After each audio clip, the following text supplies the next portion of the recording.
What are we working with here? Some pretty shady, rocky, questionable friendships. That's what. That is what we are working with down to the Potomac.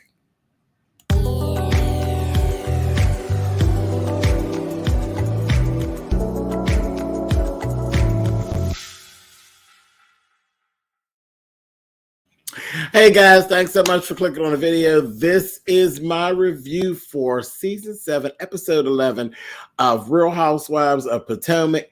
Listen. I had a break. I had a little break there, and I wasn't here, but I've seen the shows. I haven't talked to you guys, but I've seen the show. And that's always kind of the ongoing theme of Real Housewives of Potomac. The friendships are crap. These friendships are so rocky and so shaky. Let's start right here. Karen and Giselle.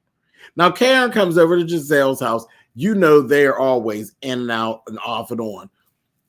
Karen comes over. She's bringing some gifts for the twins because the twins just turned, 16? They had their Sweet 16 party in the last episode, which their parents completely embarrassed them. They were like, okay, what's with the speeches? This is not church. This a mess. Why is there a parent having a speech at a Sweet 16? If you don't get somewhere and sit down, nobody wants to see you. I mean, I know it's hard to suck up. It's hard to take it that they're growing from up underneath you. But at your Sweet 16, you don't want to see the parents. You know they're there, but we don't want to see you. Just act like you ain't here. Blend with the backdrop. Go stand in the kitchen. Go do something.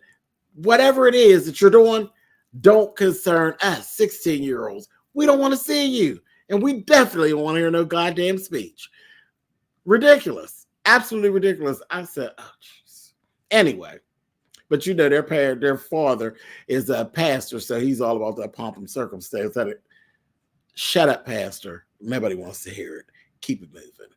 You know, all these 16-year-olds actually have social media. Do you really want to hear what they've heard about you and their phones, pastor? Just a word to the wise. Anyway, that was shade. Moving on. But anyway, Karen gives the girls these really cute Gucci bracelets. They were cute, really nice. And then we go right into the shade. They're asking, well, what do you think of Giselle's house? Because she ain't been there since the renovations were done. And Giselle's still telling me, I'm going to do this and I'm going to do that. All in all, Giselle's house, it ain't got a whole lot of character. I mean, it's Giselle. It fits Giselle. Giselle, she just don't have no taste. You can't really put your finger on what it is. But when it comes to like how she dresses, and then even the house is a representation of that same thing. That baby just ain't got no style. It's just things. That's what I think. She just owns a lot of things. Do they go together? Hell no. Do they have purposes? Not really. That baby just ain't got no style. But anyway, Karen busted right down and said, well, I like the chandelier at the front door. I said, really, Karen? Really?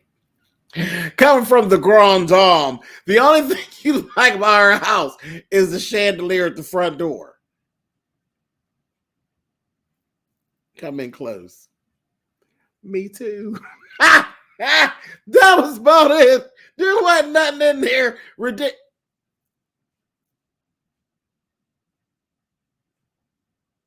Other than her and her daughters, nothing beautiful inside that house. Now there's some beautiful people inside that house, but that house is just it don't do anything for me. I'm sorry. Anyway, so then they start talking about this live show.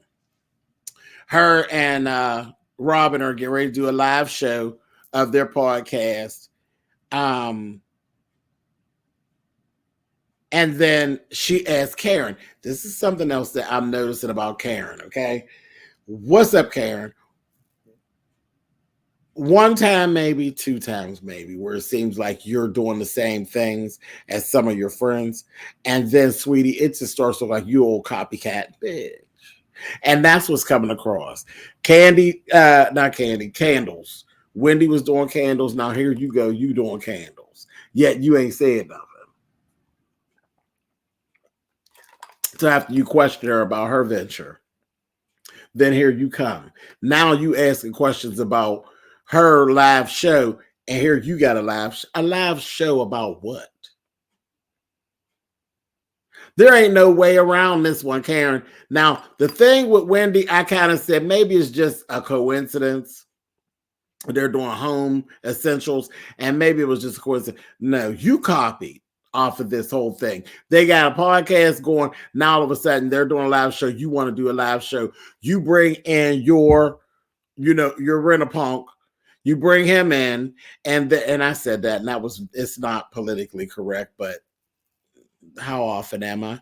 But that's what he is. That's her pocket gay. She bring her pocket gay in, and then here he is putting together some show. And I said, and what is he putting together? Drag bingo? What in the hell is really going on? Everything about what he was saying just to me sounded like they was trying to up the ante of what Robin and Giselle had going on, and y'all was copying, and it just doesn't come across good. And me being a artistic person and a person who does all of this events and all that type of stuff, I'm not impressed. I didn't find it cute, and I thought it was pretty sideways. I don't. No. And me and my best friend, we actually do some of the same things.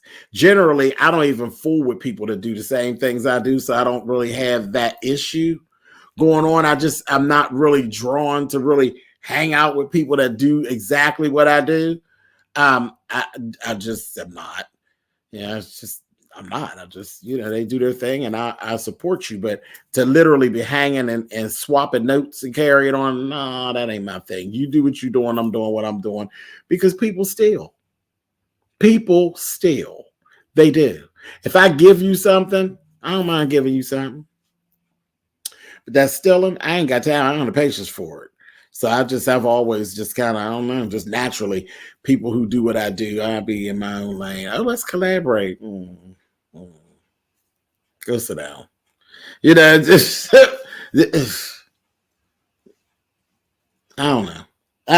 Whatever. Could be the narcissist in me. I don't know, but all I know is I don't like this kind of stuff. This is blatant stealing and copying.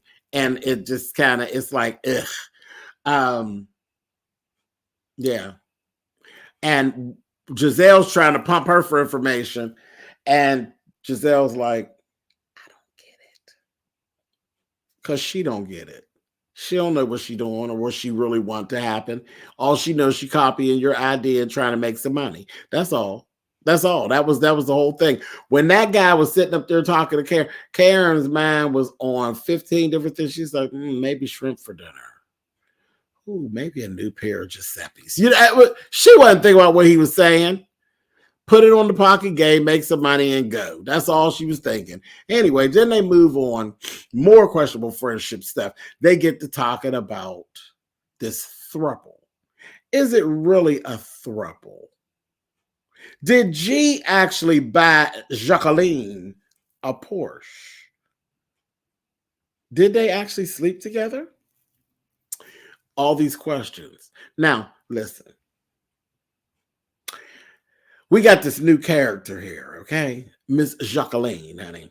She's solidified herself as a consummate friend of the show. And she might as well have a peach or whatever it is they give you down in Potomac, because, girl, Miss Jacqueline, you are so wrapped up and entangled in this mess You are actually one of the most interesting things that's actually going on this season, though it doesn't seem like you got the paycheck to go with what you're actually bringing to the show. That's where my issue is. All that you've given to the show and all of the spotlights, good and bad, and there are many bad ones, shining on you. I promise you, I don't think you got the paycheck that matches what you gave to Bravo for this season. This should have been your first season with a peach or whatever it is they give you down the Potomac, an umbrella or whatever. Whatever it is that they give you, whatever. What is the symbol for Potomac? It should be umbrellas. Just give my umbrella, child. But Jacqueline should actually have one. We got you out here in these streets. No, your friend Mia got you out here in these streets as her lapdog. They pointing the arrow at you as a lesbian. They point the arrow at you as being a thirsty lesbian. Okay? They're pointing at you as being a cuckold. Like, girl, what? It's a light being shined on you in your whole life. Your baby daddy. Everything about you, but you ain't got no Potomac umbrella. Too much for a friend of the show. Have you learned nothing from watching Marlo? I mean, come on, let's talk, really. Have we learned nothing from watching Marlo? Marlo then gave up everything, and they shine these lights on her, and people had their own version of who she was. She had to go create some stuff when she finally got the chance. Miss Jacqueline, you got a whole storyline or 6 going. You got lots of stuff to clear up. You're at this point, we don't know you. We don't know you. All we know is coming in the door, you weren't treated very well by Mia, which ticked me off because I saw the lapdog thing going and you were a flunky. And then now it's all these things about you, and now you got to clean it up. You got a bunch of mess on the floor that need to be cleaned up because who is Jacqueline? Who is she? Is she, I mean, what is she? Is she a sex slave to G and Mia? Is she Mia's foster sister? Is she Mia's foster sister that sometime I mean, you got a whole lot out just laying out here. I absolutely hope that you don't, because I think you've been used by Mia personally. I feel like you've been used by Mia. I hope you don't get used by Bravo as well. You already have been, but I hope you don't continue. I hope you negotiate and get you a Potomac umbrella because you definitely deserve it. You definitely deserve it. All eyes on Jacqueline, honey. That's, you know what? I think that's what I'm going to actually call this review. All eyes on Jacqueline. I know she's my favorite character, honey, down here this season. I'm like, what's Jacqueline doing, honey? You know, because I could tell you I could care less about what Ashley's doing. I'm so sick of Ashley till I don't even know what to do other than take her and her husband and her children and put them all in a little red wagon, honey, and push them behind the shed. I am just sick of them, honey. Y'all want to buy a house? Y'all want get in this red wagon, honey, and I'll take them and pull them around the back of the shed, honey, and leave them there until they start filming next season. I said it. Moving on. So all of this is going on over at Giselle's between Karen and Giselle. And in the midst of y'all dragging other people, y'all dragging each other. She know you a copycat, Karen, and you know she ain't got no style and no taste. Questionable friendships. Moving on. Wendy, this was, I was sad to see this. Wendy basically she knew she needed a surgery, but the surgery couldn't even wait. She ended up having to go to emergency. Eddie had done, she was scared poor Eddie to death. Eddie then had to rush her into emergency, and here she ended up having 2 surgeries in a week. What is it? A week and a half's time. Yeah. So it's evident. Yes, Wendy got to take some time, and really kind of pull back and get herself together, because she's doing everything and not really paying attention to her health. Her mom came, we got to see her mom. Her mom, Wendy's mother, very self-centered. That lady is very self-centered. And I know they keep saying that's how Nigerian moms are, whatever. I don't think that's just a Nigerian thing. She's just a self-centered individual. But Wendy, again, 2 surgeries in a week. This woman got a husband and 3 children, small children. And I think it was what I saw, the one thing that made her feel a little better was her babies. When she came in and seen her babies, that seemed like that was the thing that made her, that's the get to. That's how you get to Wendy. And her mother was telling her, these babies need their mother. They need their mother, and you got to do whatever it is you got to do to be here for them, because them and not having a mom, that don't work. But mom, and I said, come on through, mama. Now you making some sense, and Eddie's been saying this, and now maybe she's getting it. You know what I mean? I was like, come on, Wendy, pay attention. And then, because I'm always I'll be the radical, honey. I'll get down here and scream and yell and stomp my feet and tell y'all, listen, about early detection. Early detection of things is why I'm actually sitting in front of you today, honey. Early detection. Sometimes it's the only thing that makes you win the battle is early detection. So you got to stay on top of your doctor's appointments. You got to stay on top of whatever you believe in, and you feel like you need to have vaccinated, baby. See, I believe in it. I come in the world on vaccinations, honey. You couldn't go to school in my day without your vaccinations. Baby, what you got? A booster? Oh, you got 2 boosters? Oh, they done come out with another one? Child, boost me, honey. You think I work for Boost Mobile, honey?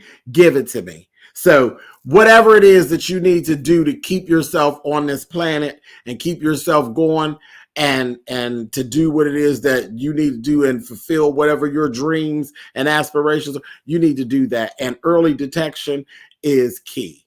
It is key. It is necessary. And like I said, I'll go radical and stomp my feet and tell you all, listen, Wendy, yeah.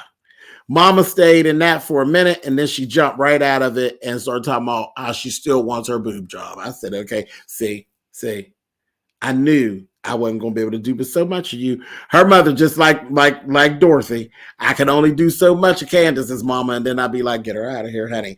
Remember that red wagon I talked about? They sell them in white. They sell those wagons in white. Take Dorothy and take Wendy's mama, put them in the white wagon, wheel them around the side of the barn, and leave them back there until they start filming again for next season, because I can only take so much of them. And that is that. Moving on. Sorry, Wendy. Sorry, Candace. But it is what it is. And I said what I said. Moving on. So, I ain't going to the Ashley stuff. I'm going to skip over my Ashley notes. I already told you what I thought. I'm sick of her. I'm sick of the house. I'm sick of the crying. Girl, shut up. Nobody cares. Just shut up. You're doing everything you want to do, and then you crying, trying to make it look good for us. Honey, you're done with him. You're done with the man, and it is what it is, and you're stupid, so you still try to let him run you, honey. You trying to get the money the easy way. Girl, well, that's going to run out. You're going to have to sue him. End the story. Enough. Speaking of suing people and carrying on, let's talk about Robin and Giselle. Robin and Giselle, and that's another storyline that's tired. This Robin and Juan, I'm sick of it. So what I'm going to do with Juan Dixon, with your cute self, I'm going to get me a blue wagon, and I'm going to take your ass and put you in the blue wagon, and I'm going to pull it slow, because I think you're cute. So we're going to pull it slow. We're going to take a little time together while I take you around the backside of the barn and leave your ass back there till next season when they start filming as well. I'm sick of Juan and Robin, and when you get married, they ain't. And when, and is there going to be a prenup? You ain't going to need it because you're not getting married. And we tired of hearing about it. Sorry, Robin, but it is what it is. And you've been messy, and you doing what it is you need to do to take care. You have become the business where you making money. And that's what you should concentrate on. This is what you're good at, Robin. You're good at being a messy bitch on this show. You're good at arguing back and forth and dashing in and out of these friendships. And you're good at what it is you do. You're bringing good TV. You're not good at Juan Dixon. Sorry, it is what it is. You're not good at that. I don't know what it is about you managing that situation. You're just not good at managing that situation. And it ain't fun to watch. It ain't fun to watch you tiptoe around them, which gets on my nerves. It really good. I cannot stand to see a woman tiptoe around a man. Why am I tiptoeing around you? What is it about you that got me tiptoeing? Because I know 3 more fellas that got one bigger than yours that can get me on my tiptoes faster than you can.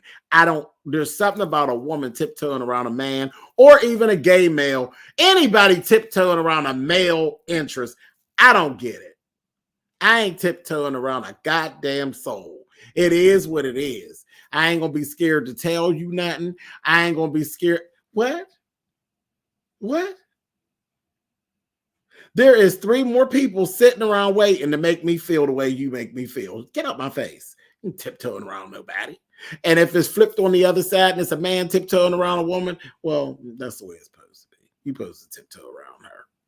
Period.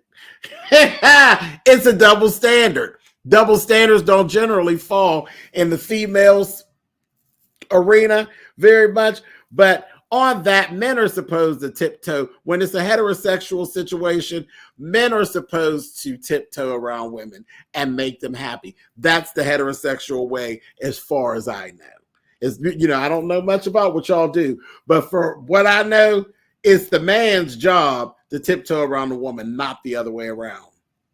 That's one of the only double standards that generally does fall in the woman's favor, and I think it should be that, and I don't think we should touch it.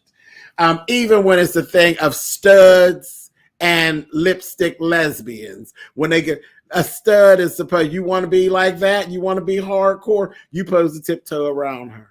You got a pillow princess, tiptoe around her, heifer. Double standard. Life is filled with them. I didn't make the rules. I'm just here hanging out. That's it. Okay. Anyway, you see we all over the place. I don't care. This is what I'm doing today. This is where I'm at today. This is how I feel today. So keep riding. We ain't there yet. We just getting started. It's probably going to get a little more messy. Anyway, so Juan now is behind the barn in a blue wagon. We got the mamas around there in a white wagon, and Ashley and her babies, and Michael around there in a red wagon. Enough. We got rid of half the cast. Okay, so listen. Giselle and Robin are getting ready for their show. Okay, they're doing the preparation. And that's what's there. They've spent $10,000 a piece. They have no sponsors. It's called business. It's called investing in yourself. When they got done and it all went down, everything went pretty good, and they made $14,000 profit. That's really good. That's cool. That's cool. So I said, all right. So they got their 10 each back and 7 each over. That's all right. That's okay. That's cool for something that's all yours, something that you're building and, done by yourself. I'm here for it. I think that's good, especially first time out. Anyway, but we'll talk more about it in a minute. Candace is over there. Candace gave one old nasty piece of face crack to Miss Mia. Mia, are you paying attention? This is Candace's time. This is her time when she cracked your face. Now, I remember the first video ship for Drive Back. Is it Drive Back? You make me want to drive back. Drive Back. Is that what it was? I think it's Drive Back. Yeah, it's Candace's first song. And she had a cute little video, and the budget was $10,000. And Mia has so much to say. Because, you know, Mia is just a consummate businesswoman. She's so highbrow, and everything is so beneath her. And she did a lot of crap talking where it came to Candace and her last little situation. Well, this video is now, the budget is $25K. It's being funded by her record label. And she also has Trina.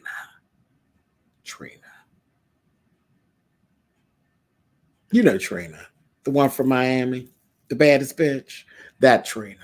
So, yes, Candace peed for all that. She definitely stepped her cookies up, and that is definitely one old nasty piece of slap in the face to Miss Hard-Face Mia. That's what you get, talking mess. Candace, this is how you do it. Beyonce told you. Best revenge is your paper, girl. And this right here, this was good. This is a good get back. This is a Miss Piggy moment, baby. That's why I said Miss Candace, look her right in her face and say, and go about your business. Give her a Miss Piggy moment, honey. So I was kind of happy for her for that. Pretty cool, you know. Even seeing in the past episodes that I didn't do reviews on, I saw her laying the track and listening to the track back when Wendy went with her when she first met Trina for the first time. And I was really excited for Candace for all that. You know, all this crying and whining and going on and flip-flopping. Don't think I'm not going to give you a little taste, Miss Candace, because you fake too. You fake too. You flew down there to Miami to be on that girls trip with them, and then you got exposed at the table where you literally was on your Instagram, girl, dragging everybody. Then you had the nerve to cry, and you know you think that you are Potomac's lead reader. Okay, you swear you are the lead reader. Well, one thing, darling, being the lead reader, you got to get rid of the tears, baby. You can't get exposed for talking smack on the girls and then start crying for sympathy. No, that's when you stick your chest out. Yeah, I said it. You know, you hear me say that a lot. Yeah, I said it. But you don't see no tears falling. I said it and I meant it. And before I take anything away from it, I'll add more to it. Bitch, what? That's how that works. That crying, trying to get out of it, you was busted. Red-handed. Then talked about all of them. Called them all fake bitches or fake hoes. Either way, just as offensive. And then you cry, you didn't have to do that, Robin. You did it to hurt me. Yeah, you said what you said to hurt them. Stop it. It was ridiculous. It was ridiculous. And in that moment, I was like, where's Monique? Because that's the only one that probably could have got it through your head that you were out of order is Monique. You know, she'll hit you upside your head a couple times. That was mean. I know it was, but I ain't taking it back. See what I mean? See how that works? Before I take it back, Candace, I'll add something else to it. I said it to be smart. That's what I meant. I'm taking it back. Anyway, but yeah, you look crazy in that moment, crying. I said, girl, shut up. Shut up. Over there crying. You look foolish. You done talked all that shit. Call them ladies hoes. Bunch of hoes, honey. They all fake. I said, oh my. And then you sitting at the table, girl, and you about lost your lunch when Robin played it back. And Robin, you just as petty. You probably should get a job for TMZ. You do this better than you deal with Juan, that's for sure. Anyway. So that's what's going on with Candace. But you had a good moment there. You got Mia. And girl, you keep shitting on Ashley. Every time you make a stride in your music career, girl, you are shitting on Ashley. Because Ashley, girl. Okay, so moving on. Moving on, moving on, moving on. Um,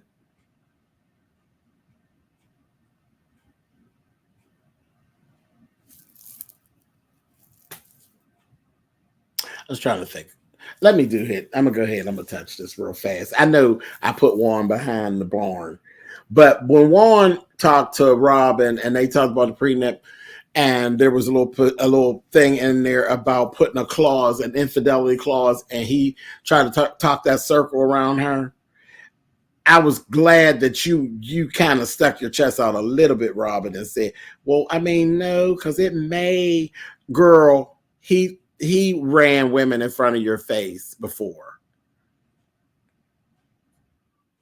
He may not have actually cheated on you per se, but when y'all weren't together, he presented himself as being out there doing what he wanted to do. And from my understanding, there was no man for you presented in his face, just him presenting what he wanted to do in your face, which, because we could dish it and men can't take it. So yeah, there was women.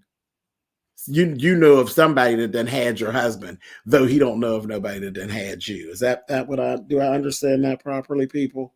Y'all leave it in the comments. Is that what y'all got? That's what I got.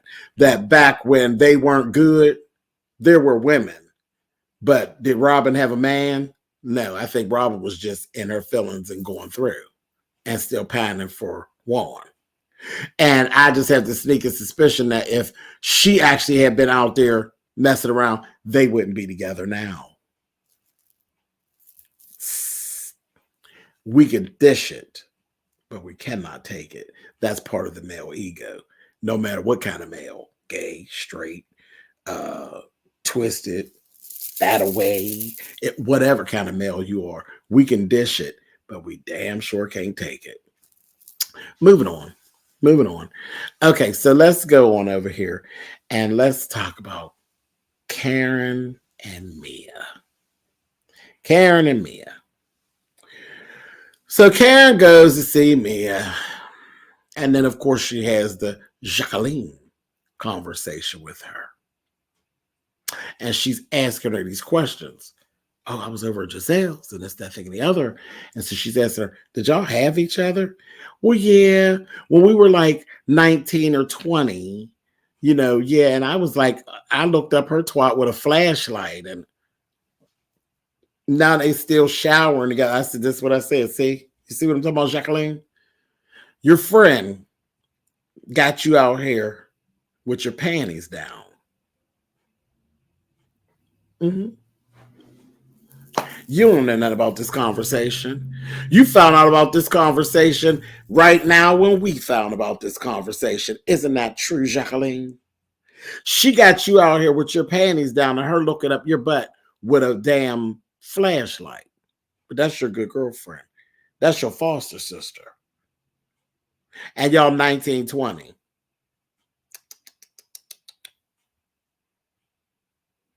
She's selling you to the people as one old whole lesbo, honey. Really? Told a story. Keep telling this story about some boyfriend of hers that she let you have, and looked like it was a whole cold situation. She watched you getting down, and then was trying to figure out, was that G? Was that G?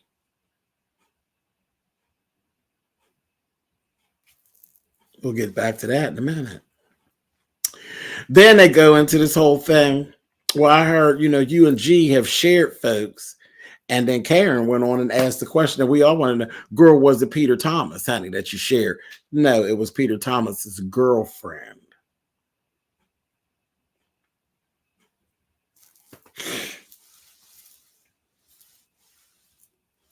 So G and Mia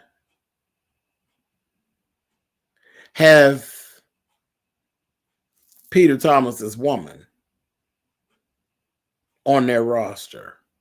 How many of y'all believe that? See, I believe G and Mia have Peter and his woman. Now, do I believe that G and Peter be having each other? No, I do not. But do I believe that Peter done had Mia? Yes, I do. Do I believe that it's a whole little orgy situation? I believe it.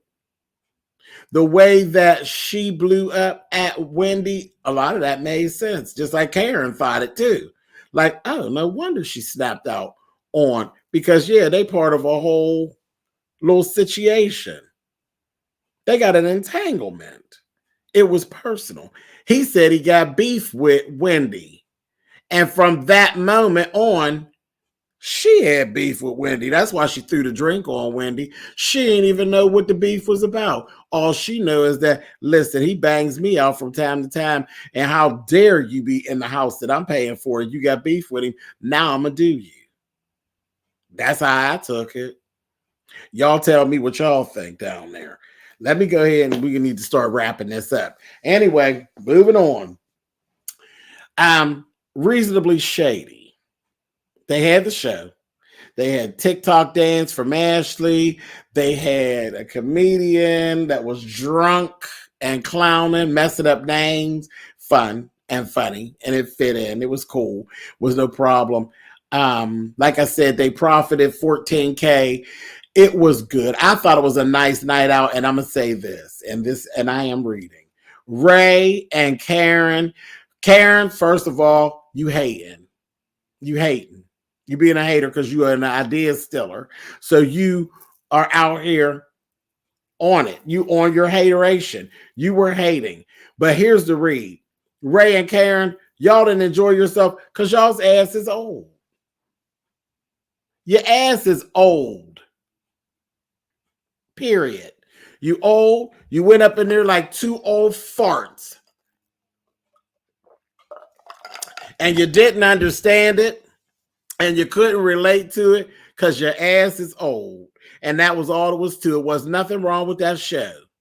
Could it have been a little more organized? Yes. Could have been a little more highbrow? Yes, if that's what they wanted to do. It's a podcast. It's not supposed to be perfect. It was not the Wendy Williams show. It wasn't the Sherry Shepherd show. It wasn't any of those things. It was a live showing of something that gets done behind the scenes. It's no different than if I took this and I got a studio audience and went into a spot and did it live. It wouldn't be perfect the first time around. Would it be entertaining? You goddamn bet your sweet ass it would be, because I am entertaining. Same as Robin and Giselle. And you got to give the credit where the credit is due. It was entertaining. What I saw, I found very entertaining. I found it very right now. I found it very relevant. I thought it was a good time. And I'll stick with Karen and Ray, you two old fogies from Custogie. Y'all was bored because y'all ain't know what the hell y'all was watching with your old ass. Moving on. After the show, Jacqueline and Mia, y'all were the focal point. And this is where everything was so non-clear. Everything about y'all's relationship, everything that I've been talking about here is all on the table. So let's just run back on through it. And you all didn't make it any better. Jacqueline, you did yourself no favors. Ask me. Well, I wanted this all to be here, so you just ask her. Girl, she already threw you under the bus. And let's throw it all back out there. Let me tell you what the consensus is on you at this point, Miss Jacqueline, that you need to clear up. That you're a lesbo, that you basically get used by G and Mia for sexual favors, that you run around here, you got a whole nother relationship that's strange with Mia. She's supposed to be your foster sister, but y'all been having each other, and that started God knows where, but y'all been doing showers and things since y'all was like 19, 20 years old. That's very lesbianistic. And I'm not saying that any of these things are true. This is all alleged. This is how it's been presented to us, the viewers. And this is now what your job is, Jacqueline, to clear this shit up. Is it true? Is it not true? Listen, me personally, girl, I'll take it all.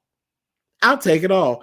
I like you or don't like you. It won't make no difference. Whether you sleeping with Mia, G, and a few other people, male, female, I don't give a damn. It's all good. But it's your job now, Jacqueline, to present yourself to us and make us know who you are. This is a picture that's been painted by your friend.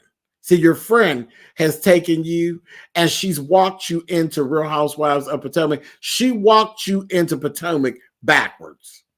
She holding your hand and you walking backwards with tennis shoes on and she got on heels. So now it's your job. Turn around. Turn around, put your chest out and walk right, sister. Because right now you got a job on your hand to get us on board with what is really going on and exactly who is Jacqueline. And on that, I'm out of here. I ain't got nothing else to say right now. I done said enough. For now. Jacqueline, get to work. Get to work.